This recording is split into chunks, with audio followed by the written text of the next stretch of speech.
Texto escrito por Viajero en el Tiempo. El mundo actual. Civilización del colapso lento. Y introducción. El espejismo del progreso. El siglo XXI se presenta como el tiempo en que la humanidad parece haberlo conquistado todo, pero en el fondo no controla nada. Es la era del dominio técnico y del vacío moral. Hemos multiplicado nuestra capacidad de producir, comunicar y destruir, pero no nuestra sabiduría para vivir. Bajo la superficie de los discursos optimistas sobre el desarrollo sostenible o la digitalización, se esconde una civilización que ha perdido el sentido del límite, la cohesión y la medida. El relato del progreso, heredero de la Ilustración, ha degenerado en una fe casi religiosa en la tecnología, el crecimiento y la inmediatez. Lo que en el siglo XVIII era un ideal emancipador, hoy se ha convertido en un mecanismo de alienación. El hombre contemporáneo vive conectado a todo, pero desconectado de sí mismo.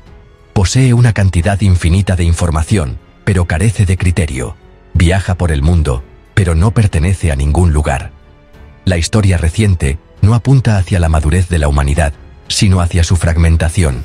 Y esta vez no por guerras mundiales o colapsos imperiales, sino por la erosión interna de sus fundamentos culturales, sociales y espirituales. 1.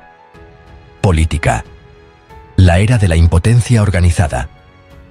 Las democracias liberales, triunfantes tras 1989, atraviesan una crisis profunda. No se trata de un retorno al autoritarismo clásico, sino de una mutación del poder. Los gobiernos ya no gobiernan, gestionan. Las decisiones estructurales no las toma el ciudadano, ni siquiera el político, sino los mercados financieros, los algoritmos, las agencias de calificación y las corporaciones tecnológicas. El Estado, antaño soberano, se ha convertido en una oficina administrativa dentro de un sistema global, que escapa a todo control. La política, reducida a espectáculo, alterna la retórica de la indignación con la impotencia real. Los partidos ya no representan ideas, sino identidades emocionales. Las campañas son ejercicios de marketing, y la verdad es un producto relativo. El populismo, de izquierdas o de derechas, no es la causa del malestar, sino su síntoma. La reacción de sociedades que intuyen que su voto ya no transforma nada.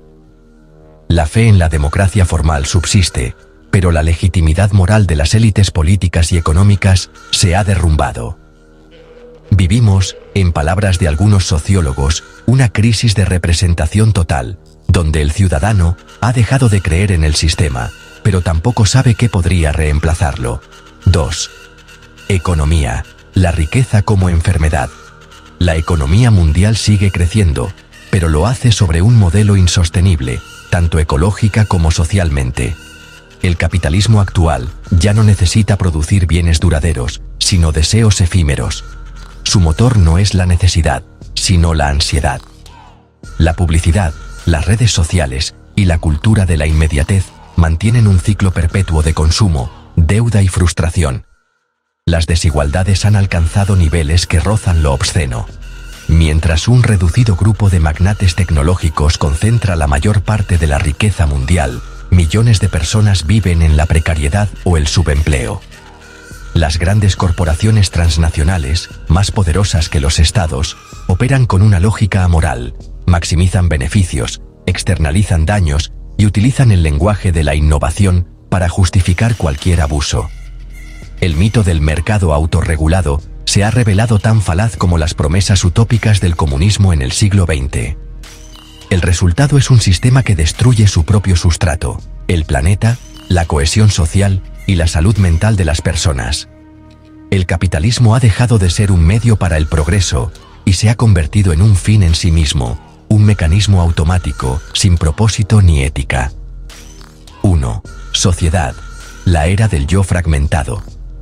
La sociedad contemporánea ha elevado la libertad individual al rango de religión, pero a costa de destruir toda forma de pertenencia. El individuo se ha emancipado de la tradición, de la comunidad, incluso de la familia, pero no ha encontrado nada sólido con lo que reemplazarlas. La consecuencia es una soledad estructural. En las redes sociales, el sujeto ya no busca comprender, sino exhibirse. La identidad se ha convertido en un producto moldeable. Género, ideología, estética, Todo es intercambiable y mutable según la moda del momento. La posmodernidad ha disuelto los grandes relatos, nación, religión, historia, deber, en una multiplicidad de discursos fragmentarios que paradójicamente reproducen nuevas formas de dogmatismo. La moral pública ha sido sustituida por el imperio de la sensibilidad. No importa lo verdadero, sino lo que parece justo según la emoción dominante. Las masas digitales se organizan en torno a causas efímeras, indignaciones colectivas que desaparecen al ritmo del algoritmo. La política se sentimentaliza, la cultura se banaliza y la verdad se diluye en el ruido. Tecnología y control, el nuevo leviatán digital. El sueño de la libertad tecnológica se ha convertido en una pesadilla de vigilancia.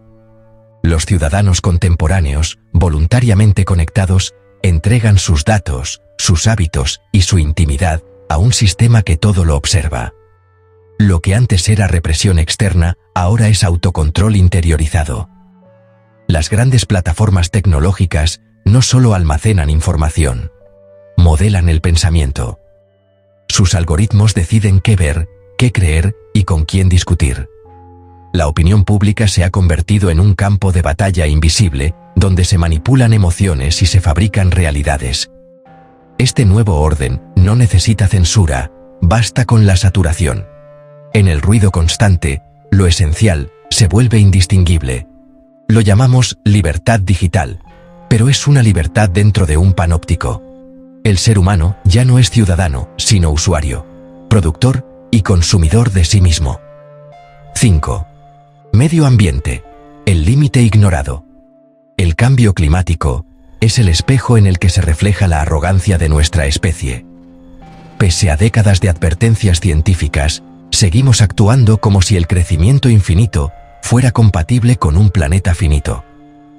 Las conferencias internacionales se suceden, los compromisos se firman, pero las emisiones aumentan. El discurso verde ha sido absorbido por el mismo sistema que decía combatir. La ecología se ha convertido en marketing y el consumo sostenible en otra forma de anestesia moral. Mientras tanto, los ecosistemas colapsan, los recursos se agotan y millones de personas migran forzadas por el hambre, la desertificación o el mar que sube. Lo más inquietante no es el desastre ecológico en sí, sino la indiferencia con que se asume. La humanidad, saturada de información y entretenimiento, parece incapaz de reaccionar. Como una civilización que presiente su final, continúa celebrando su éxito, mientras el suelo se resquebraja bajo sus pies. 6. Conclusión. La lucidez como última resistencia. El mundo actual no se dirige hacia una catástrofe súbita, sino hacia una lentísima descomposición, política, moral, ecológica y espiritual. No vivimos una época de crisis, sino un cambio de civilización, y aún no sabemos si el resultado será un renacimiento o una barbarie tecnificada. No obstante, el diagnóstico no debe confundirse con la resignación. Cada era de decadencia ha engendrado su propio pensamiento crítico, su rebelión intelectual. Frente al ruido, la lucidez sigue siendo un acto de resistencia. Frente a la manipulación, la búsqueda de la verdad es una forma de heroísmo silencioso. El historiador del futuro no verá en nosotros una humanidad condenada, sino una humanidad desbordada por su propio éxito.